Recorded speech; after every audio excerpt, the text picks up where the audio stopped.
Welcome to This Explainer. Today, we're diving straight into the fascinating evolution of Canada's national identity, tracing its roots all the way from the absolute earliest European footprints right up to its modern constitutional era. If we think of building a nation literally like building a house, you know you need a plot of land, a solid structural foundation, a distinct interior character, and finally, the actual legal deed to the property. So today, we're going to look at exactly how Canada built its national house, drawing on archaeological records, historical legislation, and government policy. It's just an incredible story of transformation. Okay, let's take a quick look at our roadmap. We're going to cover 4 distinct eras of nation building today. Part 1, earliest footprints. Part 2, foundation. Part 3, a cultural shift. And finally, Part 4, true independence. We're making some massive leaps here, across almost a millennium, actually. So keep these dates tucked in the back of your mind to anchor yourself as we watch the Canadian identity layer together over the centuries. We'll be jumping from the year 2021 straight into the 1800s, and then spending our final moments in the modern era of the 1970s and 80s.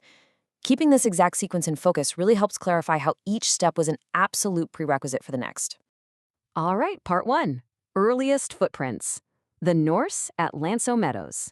Like I mentioned, if we're building our national house, our story begins with the very first footprints on the plot of land. And for European contact in North America outside of Greenland, those footprints are way up on the northernmost tip of Newfoundland, at a site called L'Anse aux Meadows. For the longest time, the exact timing of this arrival was just a rough estimate. But thanks to this crazy anomaly in atmospheric carbon-14 concentrations, scientists actually pinpointed the exact year of Norse activity to 1021 CE. I mean, think about that. That is nearly 5 whole centuries before Columbus. It remains the literally undisputed site of pre-Columbian transoceanic contact of Europeans with the Americas. Now, you gotta understand what this settlement actually was. We're not talking about a permanent, sprawling farming village here. Imagine trying to repair heavy wooden longships on the freezing, rugged coast. It was basically a temporary base camp. They built these sought-over wood buildings, and they left behind over 800 artifacts, including bronze and, amazingly, evidence of iron production. The site was occupied off and on for maybe 20 years, holding anywhere from 30 to 160 people, before they just packed up and abandoned it in a totally orderly fashion. So the Norse eventually left, and centuries of history rolled by, alongside, of course, thousands of years of continued indigenous presence. But as a brand new wave of European settlers followed in the centuries after the Norse, a massive challenge popped up. How on earth do you take a bunch of separate, completely distinct colonies and weld them together into the actual structural foundation of a single functional nation? That brings us to part 2, foundation. The British North America Act of 1867. Fast forward to 1867. This is where the structural framing of our modern house gets poured. The British North America Act was the absolutely critical piece of legislation that federally united the existing province of Canada, which, by the way, it split into Ontario and Quebec, and joined them up with Nova Scotia and New Brunswick. Altogether, they formed a single dominion under the Crown, officially named Canada. Just like that, you've got a unified federal structure. Now, what I love about looking at these specific powers is how it completely strips away all that dense legalese to show exactly how authority was sliced up between the central parliament and local legislatures. Because a successful foundation is all about balance, right? Under Section 91, the federal government scooped up sweeping powers over the regulation of trade and commerce, military defense, and currency. But under Section 92, the provinces kept a tight hold on vital local stuff, like direct taxation for provincial revenue, managing hospitals, and jurisdiction over property and civil rights. This division of power, it is the actual blueprint of the Canadian House. Okay, so the legal walls are up and the structure is sound. But let's be real, a house is just a hollow frame until you give it some interior character and design. For a really long time, Canada operated deep in the cultural shadows of its founding colonial powers.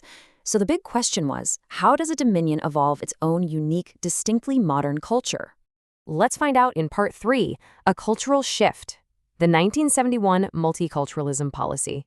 Up until this point in the 70s, the spotlight was heavily, almost exclusively, on just the English and French elements of the country.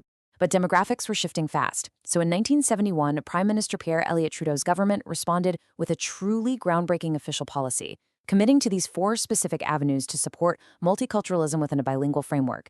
Adapting recommendations from a royal commission, they pledged to assist cultural groups in their development, help folks overcome discriminatory barriers to full participation, encourage creative intercultural exchanges, and finally, help immigrants learn either French or English. Now, impartially looking at the historical sources, we have to recognize that this policy was driven by more than just high ideals. It was heavily driven by very real political realities. The sources note that this move acted as a strategy for the Liberal government to broaden its tent. On one side of the coin, it was seen as a way to court ethnic votes in Ontario and appease opposition to official bilingualism in Western Canada. But on the flip side, it was simultaneously a political maneuver to counter the rising tide of separatist movements in Quebec. History is almost never one-dimensional, and this policy is just a perfect example of that complex balancing act. And this quote brilliantly captures the core philosophy behind that massive shift. Prime Minister Trudeau stated in the House of Commons that no singular culture could define Canada. The government was actively, publicly, accepting that other cultural communities were essential elements of the nation. It was a profound statement that diversity itself was becoming the national identity. All right, so at this point, we've got our solid federal structure from 1867 and our distinct multicultural interior character defined in 1971. But there was still one glaring issue remaining. The deed to the House still ultimately belonged to Britain. The British Parliament retained the ultimate power to amend Canada's constitution. So what was the absolute final step required to cut the cord and take full independent ownership? Which brings us to part 4, true independence, the 1982 patriation. This is the absolute culmination of our journey, landing us in the 1980s. A monumental political hustle to finally bring the constitutional power home. The crucial point here is understanding the word patriation. It's a uniquely Canadian term, actually. It quite literally means to return power to the fatherland. In this context, it meant transferring the authority to amend the Constitution away from the British Parliament in London directly into the hands of the Canadian government in Ottawa. It was the final signature on the Deed of Independence. Prime Minister Trudeau managed to succeed in this massive mission in 1982. But he didn't just bring the Constitution home. He effectively added a vital new room to the House. He spearheaded the addition of the Charter of Rights and Freedoms. This was specifically designed to protect the individual against arbitrary action by the state. It essentially hardwired fundamental freedoms and legal rights right into the bedrock of the country's ultimate legal document. However, and we see this time and time again, nation building is rarely seamless. The sources highlight that the Parti Québécois government in Quebec actively opposed the 1982 agreement and flat out refused to sign it. Their objection was rooted in deep fears that this new constitutional framework and its emphasis on equal multiculturalism diminished the specific historical status and contributions of the French and English as the original Confederation partners. It's a stark reminder that even in massive moments of national unity, deep regional complexities absolutely persist.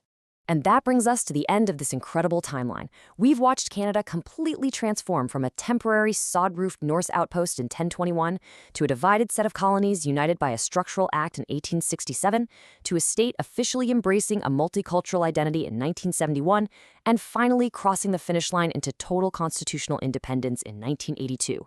The House is officially built. But, as we all know, a home is always changing. Based on this sweeping history, we are left to wonder, as demographics shift and wild new global realities take hold, what will the next generation build onto this remarkable house? Thank you so much for joining me for this explainer. I really hope it gave you a phenomenal new perspective on the sources that shaped Canada.